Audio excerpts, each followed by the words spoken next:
Əjdaha ölkəsi. Japonya. Yox. Çin. Çin. Kraliyyət ölkəsi. Böyük Britaniya. Bəli. Matadorlar ölkəsi. İspanya. İspanya, bəli. Lalələr ölkəsi. Almanya. Başa. Ağzaqanın yarpağı ölkəsi. O kadar da yok da.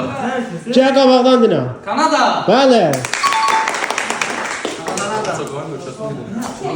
Ağzaqanın yarpağı ölkəsi. Pambıq ölkəsi.